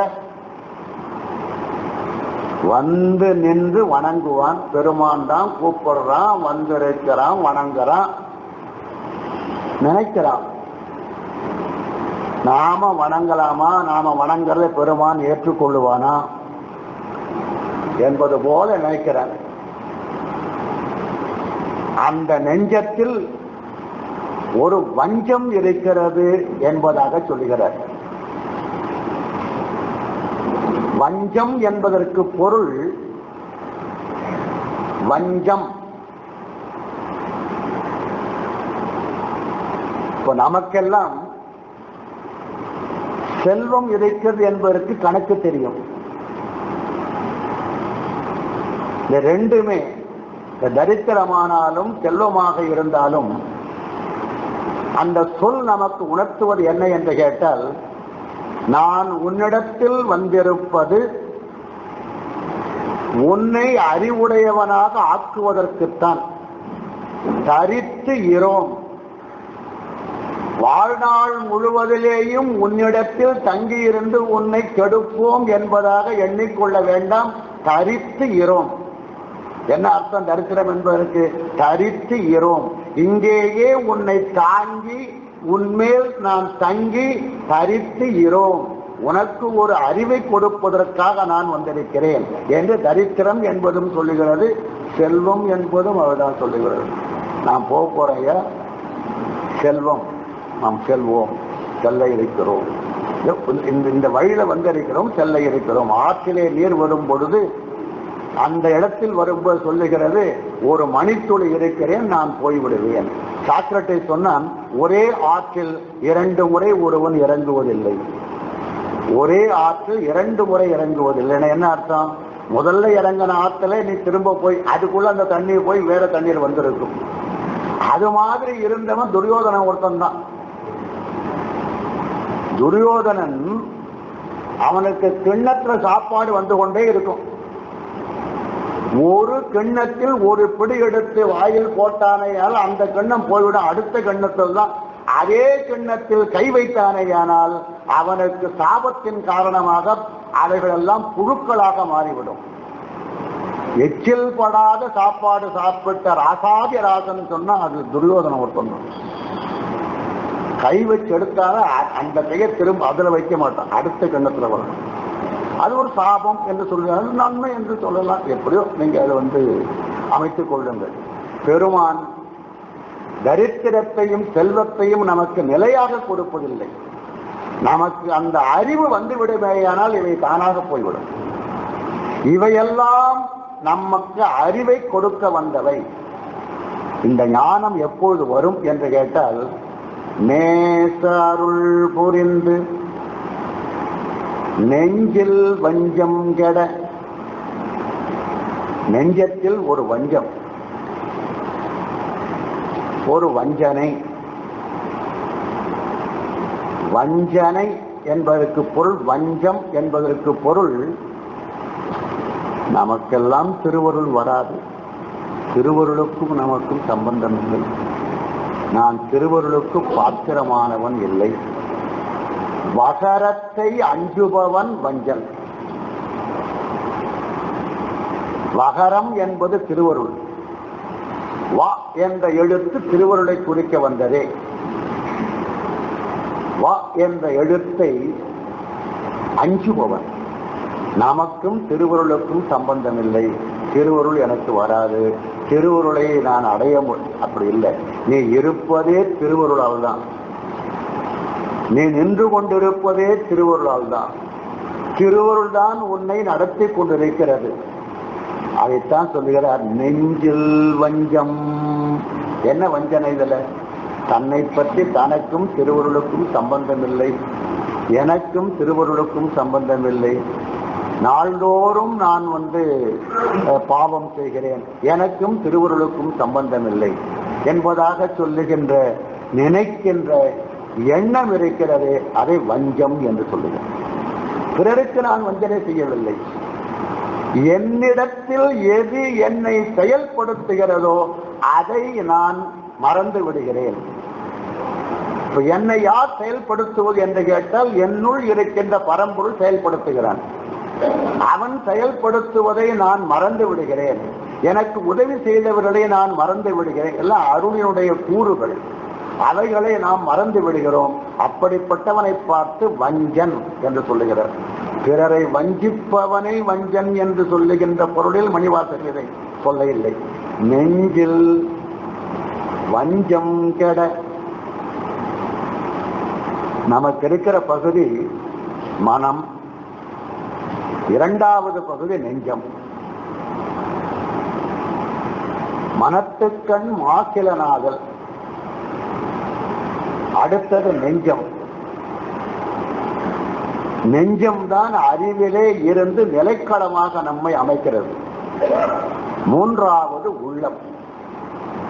இந்த மூன்றுமே நம்முடைய ஞானம் வருவதற்கு காரணம். முதல்ல மனத்துல வரும். சில மனத்திலேயே எப்படி நாம வீட்டுல நண்பர்கள் வந்தாலோ உறவுகள் வந்தாலோ தெரு திண்ணையிலேயே அமர்ந்து பேசி அவளை அனுப்பி விடுவது உண்டு. அவர் அங்க உட்கார்ந்து சொல்லப்பா நான் வரேன், அங்கே சொல்லி அப்படியே அனுப்பிச்சு விடுறேன் அப்படிங்கிறது மனம். கொஞ்சம் வேண்டியவர்களாக இருந்தால் உள்கூடம் வரை வரும், அங்க உட்கார்ந்து பேசுவோம். இன்னும் கொஞ்சம் முக்கியமானவர்களாக இருந்தால் தனி அறையிலே அல்லது நம்ம படுக்கை அறையில அங்க அழைத்து கொண்டு உட்கார்ந்து ரகசியமா பேசி அவளை அனுப்பி வைப்போம். அவர்கள் பேசுகின்ற விஷயத்தை பொறுத்தும் ஆட்களை பொறுத்தும் நாம 3 இடங்களை அமைத்துக் கொண்டிருக்கிறோமே, அதுபோல மனம் எல்லா விஷயமும் வந்து போகும். அது திண்ணையில பேசுற மாதிரி. அங்கேயே தூய்மை இருக்க வேண்டும்னு திருவள்ளுவர் சொல்றார். மனத்துக்கண் மாசு இளநாதல். இந்த திண்ணையில உட்கார்ந்து பேசுற அளவுக்கு அனுமதிக்கிறாயே, அப்போதே செய்திகளை எல்லாம் ஆராய்ந்து குற்றமான செய்திகளை உள்ளே விடாதே, அதன் பிறகு உள்ளே வரும். நெஞ்சம், இங்கதான் புத்தியானது இருந்து எது தவறு எது சரி என்பதெல்லாம் ஆராய்கின்ற இடம் நெஞ்சம்தான். அதற்கு உள்ளே போனால் உள்ளம். ஆன்மாவுக்கு பக்கத்தில் இருக்கின்ற ஒன்று உள்ளம். உள்ளத்தால் உள்ளுதல், அதனால் நினைக்கணுமா? அது ஆன்மாவுக்கு பக்கத்தில் இருக்கிற ஆன்ம சிற்சக்தி, ஆன்ம ஞானம் என்பதாக சொல்லப்பெறுகின்ற ஒன்று. ஓர்த்து உள்ளம் உள்ளது உணரில், இது இல்லை இது இல்லை என்று நீக்கி பரம்பொருளை நாம் உணர்தல் வேண்டும் எல்லாம் திருக்குறள் சொல்லுகின்ற செய்திதான். திருக்குறள் ஞானத்தையும் சொல்லுகிறது, சாஸ்திரத்தையும் சொல்லுகிறது, அறத்தையும் சொல்லுகிறது. ஆனால் நாம் அறநூல் வச்சிருக்கிற மொழி அதை ஒரு வழிபாட்டு நூல் என்பதாக நாம் அதை அமைத்துக் கொள்ளவில்லை. ஓர்த்து உள்ளம் உள்ளது உணர்தல் என்ற ஒரே வரியிலேயே கடவுள் கொள்கை முழுவதையும் அவர் அமைத்து சொல்லிவிடுகிறார். இப்ப நமக்கு அது சிக்கல் இல்லை. 3 நமக்கு உண்டு: மனம், நெஞ்சம், உள்ளம். உள்ளம் என்பது ஆன்மாவையும் உணர்த்தும். ஆன்மாவுக்கு பக்கத்தில் இருக்கின்ற ஞானத்தையும் உணர்த்தும். அது ரெண்டும் பக்கத்தில் இருக்கிறதுனால நமக்கு கொஞ்சம் ஐயப்பாடு வரும். ஆன்மாவையே உள்ளம் என்று கூட சிவஞான போதத்தில் வருகிறது. அது பற்றி ஒரு விரிவான கட்டுரை சித்தாந்தத்தில் நான் எழுதியிருக்கிறேன். உள்ளம் என்றால் எதை குறிக்கும் என்பது பற்றி. அதுக்கு சில பேர் மறுப்பா போயிருந்தாலும் அதுக்கு மறுப்பு நான் எழுதியிருக்கிறேன். சித்தாந்தத்தில் இருந்தபோது நான் அதை பண்ணியிருக்கிறேன். இப்போ உள்ளம் என்று சொன்னால் பொதுவாக நம்ம உள்ளத்தை குறிக்கிறோம். உள்ளம் என்பது ஆன்மாவையே குறிக்கும். நம்ம விஷயம்தான், நம்ம இடத்துல இருப்பதுதான். நீங்க வைரத்தை கொண்டு போய் எங்க வைப்பீர்கள்? சென்னையில வச்சுட்டு போவீங்க. ஏதோ ஒரு வைரம் கடைச்சி போச்சா, இல்லை குற்றம் இருக்கட்டும் குறை இருக்கட்டும், கொண்டு போய் பணப்பெட்டியிலேயே தனியா ஒரு பெட்டி வச்சு அதை யாருக்கும் திறக்க முடியாத இடத்துல போய் வச்சு அதுல ஒரு சின்ன பொட்டி வச்சு அது உள்ள வச்சு அதுக்கு மேல வெல்வெட்டு வச்சு அதை மூடி அங்க வச்சுட்டு வருவோம். மேல ஒரு அழுக்கு துணி, ஏன்னா திருட வந்தவன் இது அழுக்கு துணியில வச்சிருக்கான்னு விட்டுட்டு போடுவாங்கிற அவனை ஏமாத்துறதுக்கு இதை வச்சுட்டு நாம வைரத்தை வைக்கிறோம். அந்த மாதிரி உள்ளம் என்பது வைரம் இருக்கின்ற இடம். மனத்தின் வழியாதான் வருது. அதுல ஒன்றும் சந்தேகமான கொண்டு போய் உள்ளத்துல வைக்கிறோம். மனம் அங்கேயே தூய்மையாக இருக்க வேண்டும் சொல்றார் திருவள்ளுவர். நெஞ்சம், தன்னெஞ்சு அறிவது பொய்யற்ற, அறிதல் திறன் அங்கதான் இருக்குது. நெஞ்சில் வஞ்சம் கெட கும்பிடுகிறோம். ஏற்று வீட்டுக்காரன் பார்த்தா இவன் என்ன கடவுள் பக்தியில வந்துட்டான் போல் இருக்குதுன்னு சொல்லுவானேன்னு சொல்லிட்டு கொஞ்சம் மறைத்து கும்பிடுகிறோம். இல்ல கும்பிடும் போதே கொஞ்சம் கை கொஞ்சம் பின்னுக்கு இழுத்து கும்பிடுகிறோம். கும்பிட்டே ஆகணும் போல தெரியுது, இந்த ஆள் எதிர வந்துட்டானே கும்பிடுற மாதிரி பாவனை பண்ணுவோம்லாம் கும்பிடுகிறோம். இதெல்லாம் செயல்பாடு எங்கிருந்து வருதுன்னா நெஞ்சத்திலிருந்து வருவதுதான், உள்ளத்திலிருந்து வரல, நெஞ்சத்திலிருந்து வருவதுதான். இந்த நெஞ்சம் சொல்லுது உன்னை கும்பிடாது, ஏன் நீ கும்பிடுங்க அப்படின்னு சொல்லுது. இருந்தாலும் லௌகீகம் கும்பிட்டாகணும் அப்படின்னு சொல்லுது. இந்த மாதிரிலாம் நாம சில சடங்குகளை வைத்துக் கொண்டிருக்கிறோமே, அந்த சடங்குகள் தான் வஞ்சம். பெருமான் சொல்லுகிறான், நான் உன்னை நினைத்தேன், நீ என்னை நினை. நான் உன்னை எப்போ நினைத்துக் கொண்டிருக்கிறேன், நீ இடைவிட்டு இடைவிட்டு இடைவிட்டு இடைவிட்டு நினை. இதுதான் தவறு. நான் உன்னை எப்பொழுதும் நினைக்கிறேன், எப்பொழுதும் இறைவன் நம்மை நினைக்கிறான் என்பதை உணர்த்துகின்ற வார்த்தை தான் புரிதல். புரிதல் என்று எங்கே வருகிறதோ அந்த இடத்துல நீங்க அந்த பொருள் நம்மை இடைவிடாது நினைத்துக் கொண்டிருக்கிறது என்பதாக பொருள் கொள்ள வேண்டும். ஒவ்வொரு சொல்லா இப்படி நாம உரை கண்டாலே நமக்கு ஏறக்குறைய ஆன்மீகம் என்ன என்பது தெரியும், தமிழ் என்ன என்பதும் கூட நமக்கு தெளிவா தெரியும். அதுக்காக சொல்றேன், ஆன்மீகம் போனாலும் கூட புரிதல் என்றால் நினைத்து கொண்டே இருத்தல். 2 பேரை பற்றி இப்போ சொல்லியிருக்கிறாங்க. புரிதல் காதலன் காதலைக்கு வரும் அப்படின்னு, சங்க காலத்துல கணவன் மனைவிக்கும் வரும், கணவன் மனைவிக்கும் வரும் அப்படின்னு சொல்லியிருக்கிறாங்க. யாருக்கு கட்டாயம் வரும்னா இவங்களுக்கு தான் வரும். இந்த 2 இடம் தான், தந்தைக்கும் தாய்க்கும் மற்ற யாருக்குமே அதை அவங்க புரிவுற நினைத்தல் என்பதாக சொல்லுவது. இறைவனுக்கும் நமக்கும் உள்ள உறவில் தான் அது வரும் என்று திருவாசகம் நமக்கு அமைத்து சொல்லுகிறது. புரிந்து ஏன் நினைக்கிறான் என்று கேட்டால் நம் நினைப்பு இடத்தில் கொஞ்சம் வஞ்சம் இருக்கிறது. இறைவன் நம்மை நினைக்க மாட்டான், இறைவனுக்கு நாம் தகுதி இல்லை, நாம தவறு செய்கிறோம், இறைவன் நமக்காக எல்லாம் செய்ய மாட்டான் அப்படியே நம்ம ஏதோ ஒரு குற்ற உணர்வு இருந்து கொண்டிருக்கிறது. அவற்றையெல்லாம் வேரோடு களைவதற்காகத்தான் இறைவன் நம்மை எப்போதும் நினைத்துக் கொண்டிருக்கிறார். நெஞ்சில் வஞ்சம் கெட தானே அடிந்து போக வேண்டும். ஏன்னா அடிக்கடி நான் உனக்கு உன்னை நினைத்தேன், அதனால் உன்னிடத்தில் வந்தேன் என்றெல்லாம் நேராக நமக்கு கனவின் மூலமாகவோ அதை வேறு நிகழ்ச்சிகள் மூலமாகவோ நமக்கு உணர்த்துவார். பாமன் சுவாமிகள் சொல்லுகிறார், அவர் கனவதிகாரம் என்று ஒரு அதிகாரம் எழுதினார். அதற்கு பல தடைகள் வந்தன. மற்றவங்கெல்லாம் கனவை போய் நாம உண்மை என்று நம்பலாமா என்பது பற்றி. கனவும் உண்மையாக அமையும், கனவிலேயும் சில ஆணை வருவது உண்டு, நேராகவும் சில ஆணை வரும், கனவிலேயும் சில ஆணை வரும். அது கனவை நீங்கள் நம்புங்கள் என்பதாக சொல்லி பாம்பன் சுவாமிகள் கனவதிகாரம் என்ற ஒரு அமைப்பை சொல்லுகிறார். அதுல அவர் சிலவற்றை சொல்லுகிறார். பெரிய புராணத்திலே கனவை பற்றி வருகிறது. பெரிய புராணத்திலே காட்சியில் உள்ள மாறுபாடுகளுக்கு எப்படி பொருள் கொள்ள வேண்டும் என்பதாக வருகிறது. இவற்றையெல்லாம் சரியா இருக்குமா என்பதை பற்றி எண்ண வேண்டிய அவசியம் இல்லை. ஆனால் அவற்றையெல்லாம் பெருமான் தோற்றுவிக்கிறான். நம்மிடத்தில் இருக்கின்ற அழுக்கை அவன், மன அழுக்கை அவன் நீக்குகிறான். அதை சொல்லுகிறார். நெஞ்சில் வஞ்சம் கெட பேராது நின்ற பெருங்கருணை பேராரே. நின்றேன்னு சொன்னாலே போதும். பேராது நிற்றல் என்றால் என்ன? பேராது நிற்றல் நின்றாலே அப்படிதானே. நிற்கிறான்னு சொன்னா அவன் அந்த இடத்துல அப்படியே நிற்க போறான். அப்புறம் பேராமல் நின்றால் என்றால் என்ன? பேராது ஆது ஆது என்ற சொல் இருக்கிறதே, ஆதம் என்ற சொல்லிலிருந்து வருது. ஆதம் மணிவாசகர் சொல்லுவார், ஆதம் இலி நாயேனை. ஆதம் இலி, ஆதம் இலினா என்ன? எனக்கு பின்னணி இல்லை. சில பேர் சொல்லுகிறார் இல்லையா, எனக்கு பின்னணி இல்லை, என்னுடைய அறிவு மலர்ச்சி பெறுவதற்கு எனக்கு பின்னணி இல்லை, என்னை தூக்கி விடுபவர் இல்லை அப்படின்னு சொல்றோம் இல்லையா. ஆதம்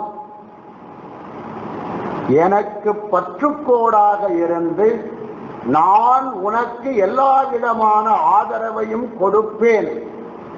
இப்ப கட்சிகள்ல சொல்றாங்க இல்லையா, நீ சட்டசபைக்கு வரும்போது உங்களுக்கு நாங்கள் ஆதரவு அளிப்போம், கையெழுத்து. ஆதத்திலிருந்து வருவது ஆதரவு. ஆதம் என்பது பின்னணியில் இருந்து நம்மை முழுமையாக ஆக்குவது. பின்னணியில் இருக்க நேராக அவன் வரவில்லை, நாம் தான். ஆனா பின்னணியில் இருந்து நம்மை முழுமையாக ஆக்குகிறான். நான் இன்டர்வியூக்கு போறேன், பயமா இருக்குது, நான் ஒரு பொட்டலம் தரேன், அதை கையில வச்சுக்க, இன்டர்வியூல பதில் சொல்லலாம். இந்த பொட்டலத்தை பிரிச்சு எல்லாம் பார்க்க கூடாது, கையில வச்சிருக்கணும், அவ்வளவுதான். பதில் சொல்லிட்டு வந்தான். பிரிச்சு பார்க்கறால ஒண்ணுமே இல்லை, கொஞ்சம் திருடி இருக்குது அவனுக்கு. இது அவனுக்கு முதல்ல தெரிஞ்சிருந்ததுன்னா பதில் சொல்லியே கூட இருக்க மாட்டான். ஆதம் பற்றுக்கோடு. எனக்கு என்னென்னால் பற்றுக்கோடு இருக்கிறார்கள். துணை நின்று எழுச்சி ஊட்டுகின்ற ஒரு ஆள் பெருமான் அப்படி இருக்கிறாராம் மணிவாசகருக்கு. பேராது நின்ற எவ்வளவோ பேர் உனக்கு துணை வருகிறேன்னு சொன்னார்கள். முதல் மந்திரி இல்லையா, எவ்வளவு பேரோட வந்திருப்பார் அவர். குதிரை வாங்க வர்ற காலத்தில் அவர் தனியாக வந்திருப்பார். அவர் குதிரை மேல வந்ததோடு மட்டுமல்ல, எவ்வளவோ பேர் வந்திருப்பார்கள். இவ்வளவு பேர்களும் ஒரு சமயத்துல இல்லாமலே போயிட்டான். எப்போ அந்த பணம் எங்கே, என்ன செய்தி அப்படின்னு கேட்டு குதிரை வாங்கின்ற மாதிரி குருவின் பின்னால போய் அங்க நின்று அவர் உபதேசம் பண்ண போது பார்த்தா யாருமே இல்லை. நின்றவர் ஒருவர். அதை சொல்லுகிறார், பேராது நின்ற எவ்வளவோ பேர் என்னை விட்டு பெயர்ந்து போய் விட்டார்களே, வரும்போது பெருங்கூட்டமாக வந்தார்களே, நான் சவமாத சுடுகாட்டுக்கு போகின்ற காலத்தில் பெருங்கூட்டம் வந்தது, அவ்வளவு பேரும் உடனே போய்விட்டார்களே. பேராது நின்ற, பேராது என்பதற்கு பெருமை பொருந்திய பற்றுக்கோடு, ஆதம் என்பதற்கு பற்றுக்கோடு. எப்படி ஒரு குழந்தை அழைத்துக் கொண்டு தந்தை போனானேயால் குழந்தை நம்ம அப்பா இருக்கிறார் என்று என்ன நினைக்கிறானே அதுக்கு ஆதம் என்று பெயர். ஒரு சொல்றார், ஆதமெலி நாயேன், எனக்கு ஆதம் பற்றுக்கோடே கிடையாது, ஆதமெலி நாயேன். உள்ளபடி சொல்ல போனாலும் பொய் தான். இவருக்கு ஆதமா அவர் தான் இருக்கிறார். அதைத்தான் சொல்றார், பேராது இதுவரை எனக்கு பற்றுக்கோடாக கையெழுத்து போட்டு உனக்கு நான் ஜாமீன் கையெழுத்துன்னு போட்ட அத்தனை பேர் இல்லாமல் போய்விட்டால் நீ என்னோடையே இருந்து கொண்டிருக்கிறாய். நினைத்து பாருங்களேன், நம் உள்ளத்தில் நமக்காக பெருமான் பேராது நின்ற, வெளியில போறதே கிடையாது, அவன் என்னுள்ளே இருக்கிறான், என் ஆன்மாவின் உள்ளே இருக்கிறான், என் ஆன்மாவை காப்பாற்றுவதற்காகவே இருக்கிறான். நான் கூப்பிட்டால் வருவது என்பதை கூப்பிடாமலேயே வருகிறான். அவனே என்னை உணர்த்துகிறான். அவருக்கு வேறு வேலையே கிடையாது என்னை உயர்த்துவதை தவிர. வச்சு பாருங்களேன், பேராது நின்ற, என்னுள் பேராது இருக்கின்றான். நீங்க வேற எதை எடுத்துக்கொண்டு போனாலும் கூட உங்களை விட்டு பெயர்ந்து போய்விடும். ஆனால் பேராத நின்ற பெருங்கருணை, எனக்காகவே என்னை உய்விப்பதற்காகவே வந்த பெருங்கருணை பேராறு. ரொம்ப நாளைக்கு முன்ன அப்படி என்கிட்ட இருந்தான் பெருமான். இப்பெல்லாம் பெருமான் வர்றதே இல்லை சார். அதுக்கு முன்ன அப்படித்தான் இருந்தான். ஏதோ இப்ப என் மேல அவனுக்கு கோபம் போல் இருக்கு. இப்படி எல்லாம் நாம சொல்லுகிறோமே, அப்படி இல்லை. பேராறு, அவன் எப்பொழுதுமே உன்னை நோக்கி ஓடி வந்து கொண்டிருக்கிறவன், உனக்காகவே ஓடி வந்து கொண்டிருக்கிறான், உன்னிடத்திலேயே இருக்கிறான், உனக்கு பற்றுக்கோடாக இருக்கிறான். யாராவது உன்னை எது செய்தாலும் நான் இருக்கிறேன் என்று அவன் உனக்காக துணை நிற்கின்ற பெரிய ஆளாக இருக்கிறான் என்பதைத்தான் நேச அருள் புரிந்து நெஞ்சில் வஞ்சம் கெட பேராது, கொஞ்சம் கீழ்கோடிட்டு படிக்க வேண்டும், பெரிய ஆதமாக இருந்தவன். ஆதம், இப்ப ஆதம் பாக்கம்னு ஒரு இருக்குதெல்லாம் அதை அடிப்படையாக கொண்டு வந்ததுதான். அது அப்புறம் ஆதன் பாக்கம், ஆதவன் பாக்கம், அது ஆதம் பாக்கம் பற்றுக்கோடாக இருப்பது, அவனை எல்லாவற்றிலேயும் வாழ வைக்க முடியும் என்று பற்றுக்கோடாக இருந்தது. புகாரியம் பதி, புகாரை சொல்லும் போது சிலப்பதிகாரத்திலே பின்னாலே இப்ப நாம நகரம்னு சொல்றமே ஒழிய புகார், உரந்தை, மதுரை மூன்றும் பதி. தன்னை நோக்கி வந்தவனை பதிந்து வாழ வைப்பது பதி, பதிதல். அங்கேயே அவன் கால் வைத்து வாழலாம். அதுபோல பெருமான் நம்மை நோக்கி வந்து நம்முள் இருந்து நமக்கு ஆதம் என நிற்கின்றான். ஆதம் பற்றுக்கோடு, எல்லா வகையிலும் தருகின்ற பற்றுக்கோடு. அவன் நினைத்தாலே நமக்கு தைரியம் வரக்கூடிய அளவுக்கு பற்றுக்கோடு. அப்படி இருந்தும் பெருங்கருணை பேராறு, பேராறாக வருகிறான். அது என்றும் வற்றாத ஆறு என்பதாக சொல்லி நேச அருள் புரிந்து நெஞ்சில் வஞ்சம் கெட பேராத நின்ற பெருங்கருணை பேராரே என்பதாக இந்த வரி முடிகிறது என்று சொல்லி அந்த புராணத்தை நிறுத்தி சிறிது இடைவெளிக்கு பிறகு மீளவும் சந்திப்போம். அனைவர் திருவடிகளை வணக்கம்.